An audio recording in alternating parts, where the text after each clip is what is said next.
bukannya hilang, tapi suara itu malah makin menjadi, bahkan disertai suara ketukan pintu di kamar mandinya. Tolong, tolong.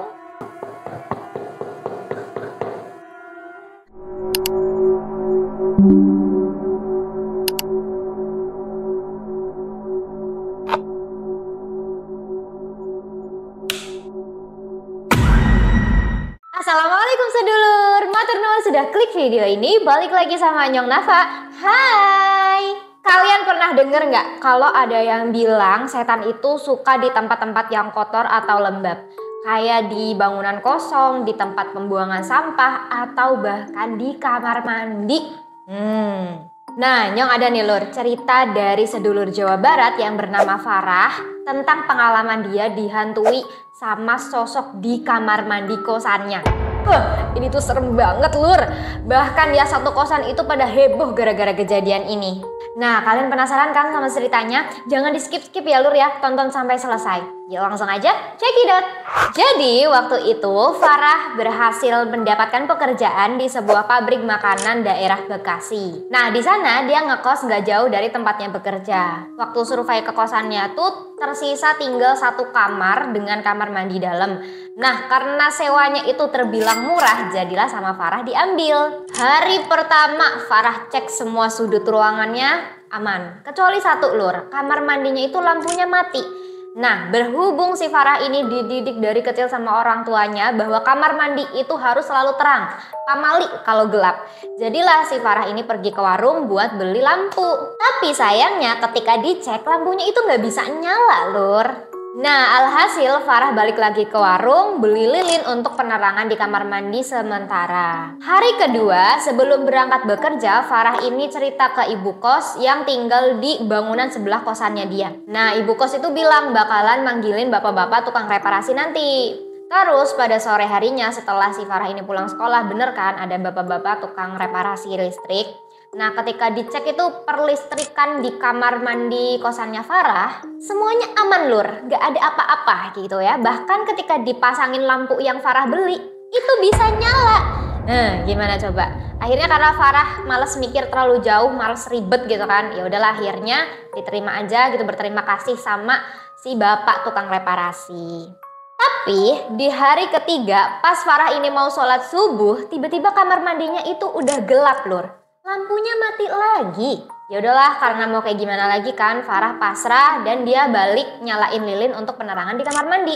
Di situ Farah juga mencium ada samar-samar aroma gosong di kamar mandinya. Nah, Farah di sini mikir, ah bener ini kayaknya emang ada yang konslet di listriknya. Nah, kemudian pas Farah ini lagi mandi, jebur-jebur gitu kan di kamar mandi, dia ini tiba-tiba mendengar ada suara ketukan pintu lur. Tok tok tok tok. Farah menjeda mandinya kan sambil mastiin lagi barangkali salah dengar. Tok tok tok tok. Lagi lur. Farah di situ cepet-cepet nyelesain mandinya kan karena kan takutnya emang ada yang nyariin kan di depan.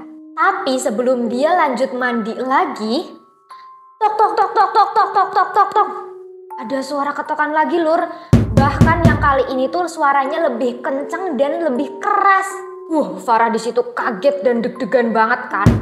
Karena yang terakhir itu dia yakin betul lur bahwa suara ketokan itu tuh bukan berasal dari pintu kamar yang di depan itu, melainkan dari pintu kamar mandinya.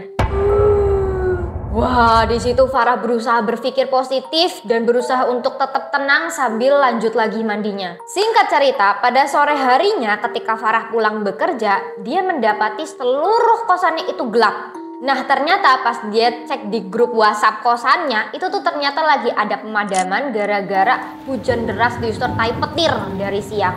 Ya udahlah ya, mau kayak gimana lagi, Farah pun berniat untuk menyalakan lilin. Tapi ternyata stoknya habis lur. Wah Farah yang di situ udah capek banget kondisinya, habis kerja ya kan, terus mana cuacanya lagi begitu ya. Akhirnya dia memutuskan untuk ya udahlah ngebiarin aja, sekali ini aja nggak apa-apa gelap-gelapan.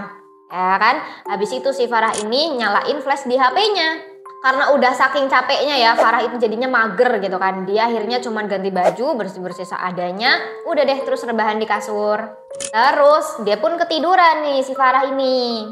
Nah malam-malam ya Lur ya, entah jam berapa si Farah itu kebangun. Dia lihat suasana sekitarnya itu bener-bener gelap. Dia cari kan itu HP-nya, mau dicek. Loh ternyata HP-nya mati, baterainya habis Lur. Gara-gara flashnya itu tetap nyala kan selama dia tidur itu. Di situ dia tiba-tiba mencium ada aroma hangus. Nah, tapi di situ Farah tetap berpositif thinking. Oh mungkin lagi ada yang bakaran atau lagi ada yang masak-masak kali ya di tetangga sebelah rumah. Sebelum dia memutuskan untuk tidur lagi, tiba-tiba si Farah ini terkejut Lur. Karena dia mendengar ada suara yang halus banget. Lebih tepatnya itu lirih. Tolong, sakit, tolong. Seketika badannya Farah membeku, jantungnya itu deg-degan cepet banget Lur. Dia tajemin pendengarannya sekali lagi, barangkali salah denger ya kan. Tolong, tolong. Wah gak salah lagi Lur. Astagfirullah ini aku merinding. Wah gak salah lagi Lur, si Farah ini betul-betul yakin bahwa suara lirihan minta tolong itu berasal dari kamar mandinya. Ya Allah. Dan kali itu aroma hangus itu tercium lebih pekat dari sebelumnya Lur. Wah Farah di situ yang udah gak bisa berpikir jernih karena saking ketakutannya ya Lur ya. Dia cuma bisa menyebut nama Allah berulang kali. Allah gitu ya. Bukannya hilang tapi suara itu malah makin menjadi, bahkan disertai suara ketukan pintu di kamar mandinya. Wah, aku merinding banget ini. Tolong, tolong. Di situ Farah udah benar-benar pasrah. Mata sama telinganya dia tutup rapat-rapat. Mulutnya dia terus-terusan komat kamit nyebutin nama Allah berulang kali. Hingga akhirnya gangguan itu berangsur menghilang. Nah di hari keempat, pagi-paginya Farah itu cuman ganti baju, cuci muka seadanya, terus langsung pergi ke tempat kerja. Gak mandi dia karena kan masih takut sama kejadian semalam ya kan. Nah di pabrik dia menceritakan kejadian yang dialami semalam itu kepada temennya namanya Dila. Dila ini teman kerjanya Farah selama hari pertama bekerja di sana. Nah kemudian karena si Dila ini mengaku memiliki kemampuan melihat, nah Dila ini menawarkan kepada Farah untuk melihat kondisi kamarnya si Farah, kamar mandinya itu, apakah memang benar ada sesuatu gitu ya, atau cuman halunya Farah aja nih. Di situ Farah berterima kasih banget kan ya Lur. Pada akhirnya selesai bekerja mereka menuju ke kosannya Farah. Gak lupa Farah ini mampir sebentar ke toko untuk membeli senter. Gak beli lilin lagi udah. Nah sampai kos mereka bergantian untuk bersih-bersih dan mandi dengan penerangan senter. Setelah Dila mandi, Farah yang lagi rebahan sambil scroll sosmed gitu kan, nunggu antrian mandi. Tiba-tiba dia ngeliat si Dila ini keluar dari kamar mandi tapi mukanya itu pucet. Mukanya itu tegang gitu kan, kaku bener kayak akan nebo kering. Ditanyain kenapa, kamu kenapa Dil? Tapi si Dila itu diem aja, terus dia cuman ngejawab, nanti aja nanti. Wah di situ Farah ngerasa ada yang nggak beres ini kayaknya, tapi dia nggak tahu sebenarnya ada apa kan, soalnya Dila belum cerita ya kan. Yaudah kan akhirnya si Farah mandilah di kamar mandi dan untungnya gak ada gangguan apapun Lur. Nah pas Farah keluar dari kamar mandi, Farah ini melihat Dila lagi meringkuk di kasur. Wah ini bocah ketiduran kali ya, kecapean. Dipikirnya begitu sama si Farah. Tapi tiba-tiba si Farah ini mendengar si Dila ini ngerintih gitu Lur. Wah kenapa nih bocah gitu kan. Dicek sama si Farah. Ternyata Dila itu nangis Lur. Ditanyain kenapa, tapi malah tangisannya si Dila itu makin kenceng, makin sesenggukan. Bahkan si Dila ini juga ngeluh kayak badannya sakit, panas. Tolongin Farah, tolongin gitu kata si Dila. Wah di situ si Farah udah panik ya kan. Dia nggak tahu nih harus kayak gimana. Pada akhirnya dia meminta bantuan ke tetangga kamar yang ada di sebelahnya itu. Nah penghuni kamar sebelahnya Farah itu namanya Mbak Yuni. Pada akhirnya Mbak Yuni terus ikut si Farah buat ngecek kondisi Dila di kamarnya dia. Terkejutlah lur mereka berdua karena melihat posisi Dila itu udah ngegelepar-gelepar di lantai kamarnya Farah sambil teriak-teriak kesakitan. Wah, gitu kali ya. Oh ya, lebih serem. Nah, penghuni kos yang lain yang pada ngedenger suara jeritannya si Dila itu langsung otomatis pada ngerubungin kamarnya si Farah. Nah, anehnya ya lur ya, Mbak Yuni di situ bilang, dia bukan teman kamu. Wah, di situ Farah heran kan. Ini maksudnya kayak gimana nih? Jelas-jelas itu Dila teman saya. Di situ Mbak Yuni ini langsung megang kakinya si Dila, terus dia mencet jempolnya Dila itu kencang banget lur. Kayak gitu kan. Tanpa disangka-sangka ya lur ya. Habis itu si Dila ini berubah ekspresinya yang tadinya kayak ngejerit-jerit kesakitan. Tiba-tiba dia ketawa ngakak lur. Mana itu kenceng banget tawanya. Wah, ini udah gak beres ini. Si Mbak Yuni itu langsung lah nyuruh Farah buat manggilin ibu kos. Sementara si Dila ini coba dirukyah sama Mbak Yuni dan beberapa penghuni kos lain juga langsung pada baca-baca doa kan. Nah si Farah itu langsung lari terus ngegedor-gedor rumahnya ibu kos. Wah gila lur, itu teriakannya si Dila bahkan sampai kedengeran di teras rumahnya ibu kos. Saking kerasnya lur.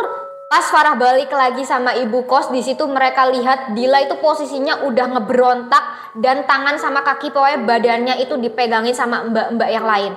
Sedangkan Mbak Yuni ini masih berusaha ngebacain ayat-ayat Al-Quran yang memang khusus untuk ngerukyah gitu kali ya. Nah syukurlah gak lama dari situ Dila ini kemudian badannya melemas dan pingsan. Mbak Yuni di situ bercerita bahwa dia melihat si Dila ini kondisinya badannya itu merah-merah kayak melepuh dan bahkan itu sampai berair lur. Makanya dia tuh kesakitan banget kan.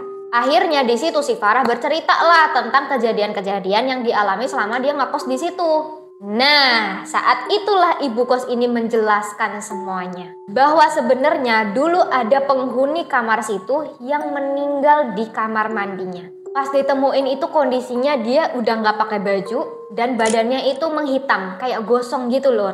Dugaannya itu karena konsleting listrik pas dia ini lagi mandi. Itu nggak ada yang tahu lur kronologinya kayak gimana karena kan itu tertutup ya, itu di kamar mandi dalam. Kalaupun beliau ini berteriak minta tolong, itu kecil kemungkinannya ada yang dengar. Makanya ketika ditemuin itu kondisinya udah nggak bisa ditolong lagi lur. Kemudian bu kos itu minta maaf bahwa seharusnya kamar itu tuh nggak disewain, tapi karena ibu kos ini lagi BU alias butuh uang, jadi ya begitulah. Nah sebagai gantinya Farah ini ditawarin untuk ngekos di rumahnya ibu kos. Ya Farah otomatis setuju lah ya, dia udah gak mau lagi ngekos di situ apalagi udah tahu faktanya kayak gimana. Nah untuk sementara setelah malam itu si Dila ini udah sadar, mereka ini ngungsi sebentar di kamarnya Mbak Yuni. Dan disitulah tahu ya ternyata Mbak Yuni itu adalah alumni pondok. Makanya dia ketika tahu si Dila ini kesurupan, Mbak Yuni ini tetap tenang gitu ya. Bahkan dia tahu ayat-ayat Al-Quran mana yang bisa untuk ngerukyah. Sekitar sebulan kemudian karena Farah ini sungkan setelah dia menerima gaji pertama di pekerjaannya, dia pun memutuskan untuk pindah kemudian mengekos bareng sama Dila. Ya meskipun harga sewanya sedikit lebih mahal ya, si Farah ya udah gak apa-apa lah. Yang penting aman bersih gitu kan. Aman dari maling, aman juga dari sesuatu yang lain. Nah begitu dia lur cerita dari Mbak Farah Jawa Barat. Wah ini gila sih. Itu serem sih kalau kita ngelihat kejadiannya secara langsung ya. Bahkan sampai satu kos itu pada ngerubungin, pada ngelihat semua kan berarti heboh banget ya lur ya. Nah kalau kalian juga punya pengalaman horor, boleh banget loh share ke kita. Caranya kirim aja ke alamat email atau nomor WhatsApp di bawah ini. Thank you sudah menonton sampai selesai. Jangan lupa like, share, subscribe, dan juga nyalain notifikasinya biar kalian bisa selalu update sama video-video cerita sedulur yang lainnya. Oke, sampai jumpa di video selanjutnya. Assalamualaikum.